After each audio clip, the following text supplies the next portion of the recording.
How are we doing, Raven fans? We still here. That's right. I just went to church this morning and they were saying for sickness and in health, talking about the marriage vows, for richer, for poorer, etc. So when you win and when you lose, and we're losing, there's no question about it, but we're still here. Thank you for joining us here, despite the loss, despite everything, on the Raven Sports Podcast. Like and subscribe to all of our social media content.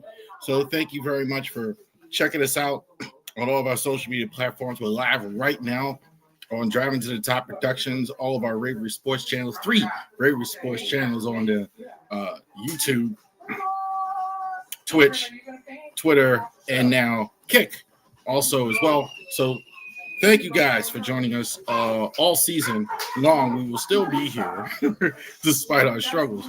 Maryland men's basketball preview, you can see it on the bottom of the screen, October 24th. So definitely check that out as well. Terps playing with a whole new group, going to obviously play in the Big Ten, one of the better teams I think going to be in the Big Ten. We're going to go ahead and talk about that as well. Also to Genesis Notary Services in Winchester, Virginia. If you know, you know. So definitely check that out as well. See, Charles Harris, we are Legal Shield. Legal Shield is a great resource for you guys. So for you guys out there that are business owners or HR people, this is the time of year where you want to reach out to Legal Shield and have it as part of your benefits package for your business. So definitely reach out. Don't ever hesitate to reach out to us here, to me at Harris Legal Shield as well. And of course, our flagship, RavenReSports.company.site. During the game, you saw the link. If you looked on our Twitter page, the links to where you could go ahead and get those Zay Flowers jerseys on there as well. Zay was one of the few bright spots today. Man, I got to say, though, I did not expect the margin of victory, 44-10. The Texans, the first time they've ever won in Baltimore, I believe. They kept Iron Eagle, and J.J. Watt kept repeating it. Funny enough, J.J. Watt was on the receiving end of a lot of those as a Texans player. I gotta say, they were playing with half a football team. Regardless of whatever else it is, I know a lot of you are wanting Zach Gore gone, wanting Harbaugh gone, wanting a lot of these guys gone. This was not an unexpected result. No Lamar, no a lot of things. We're going to go over that. But I'm not as you can't say you're shocked. You can't say you're shocked. You can't go out there with so many guys out. And then I guess so let's go over it here. Offensive line, Ravens, offensive line, completely exposed without Ronnie Stanley. No Boom, Voorhees, Falele continue to struggle to hold their own, even while Rosengarten and Tyler Linderbaum appear to be regressing. Both running and blocking have been unacceptable level of performance of a team that's wanting to go to the playoffs. I gotta say the offensive line is just abominable. Like on all, it's just bad all the way around. They can't get the run game going for Derrick Henry. Henry's got nowhere to run. Teams are just loading up the line and they're getting through every time. Now some of that is obviously not on the offensive line. They have to go max protect often, which hurts the ability to throw down the field. And so even when they do that, they still can't run the ball. I mean, I've been on Falele for the last few years. We know. Voorhees certainly without Ronnie Stanley next to him really has struggled. Note Boom has not played well either.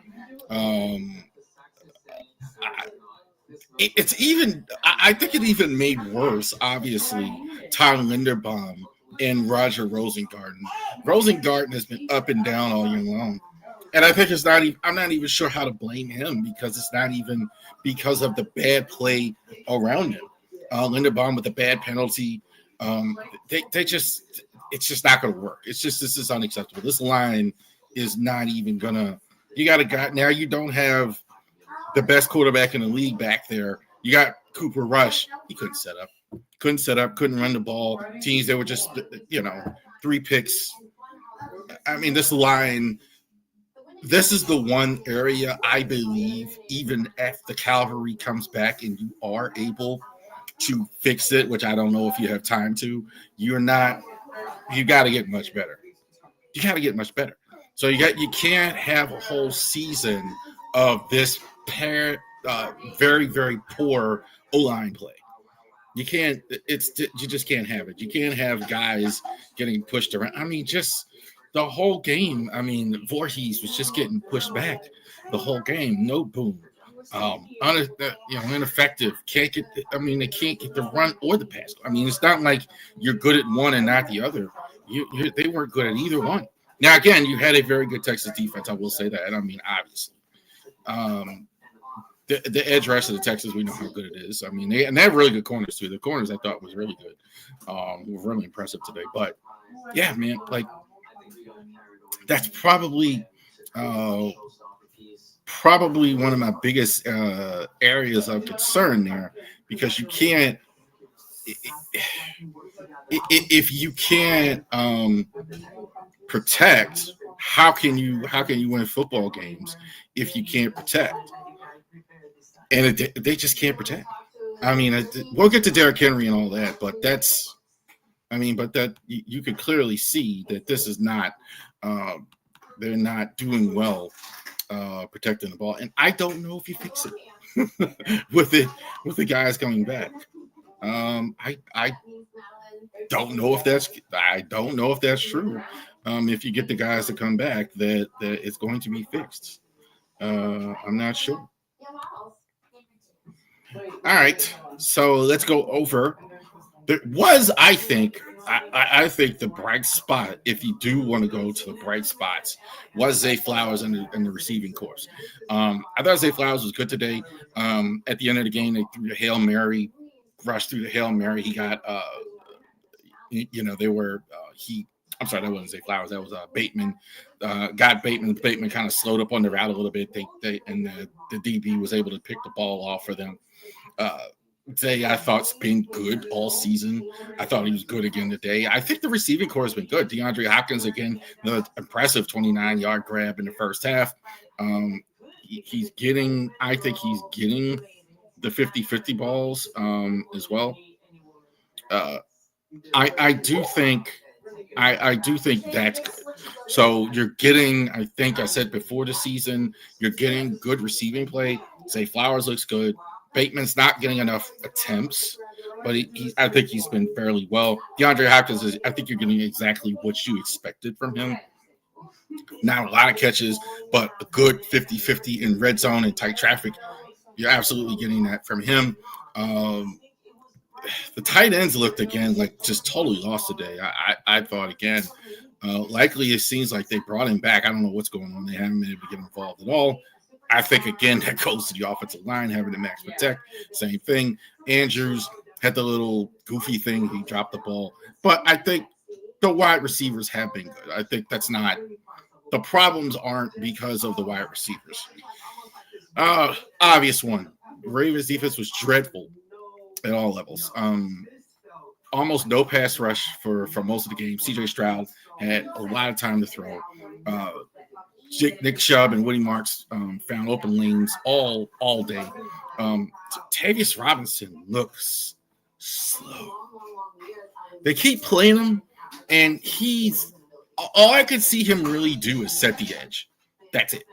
I mean, on run plays like that, I think they like that because when you do have Matabuke in the game, him setting the edge, they probably see more value in that situation because he can set the edge and there's value in that with him setting the edge.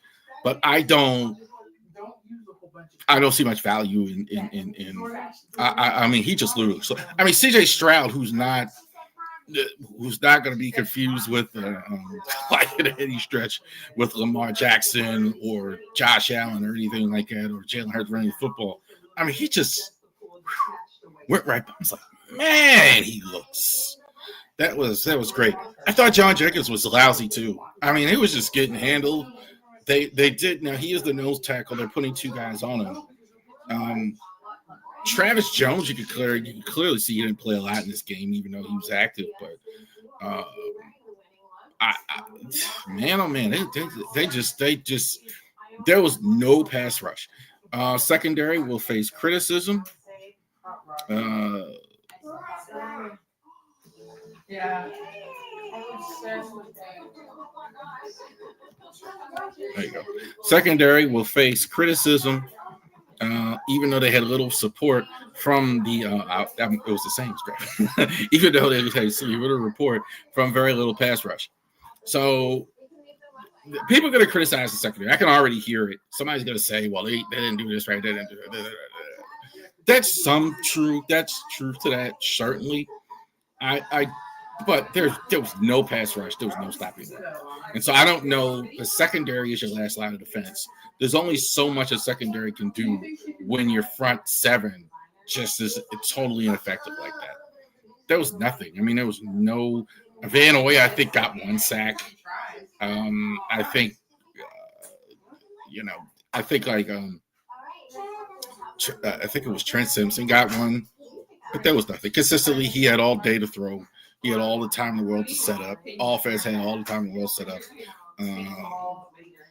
There was nothing. The offensive line has been struggling, or called struggling, one of the worst in the league, was basically untouched today as well.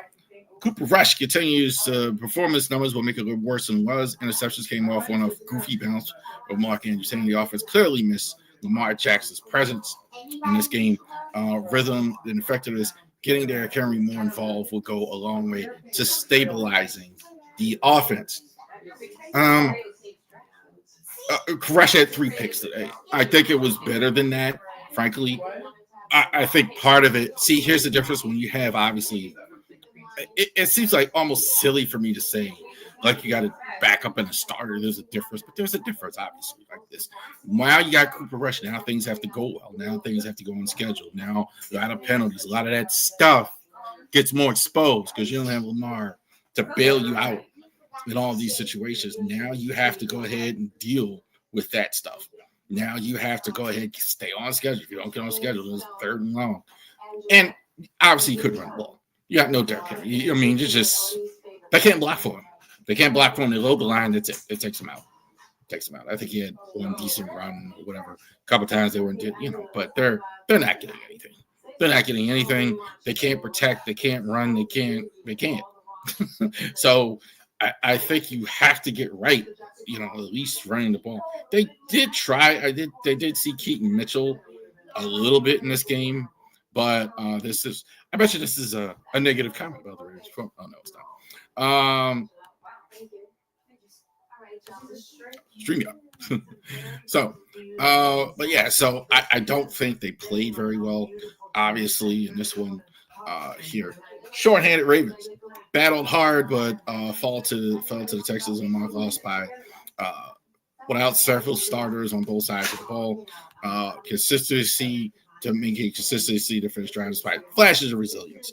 Billy Roster couldn't come over Houston's late game execution.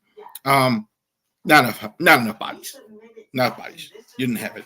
You didn't have enough players to play this football game. You just, I just, there's not a lot to say there as far as having players. Look, you had, I said it when I posted before the game started. Like you look at the inactives, that looked like a better team which you had on the field. You had Lamar out, you had Roquan out, you had Ricard out, you had Kyle Hamilton out, you had that didn't include Manabuke, didn't play. You had Washington didn't play. They're both on IR.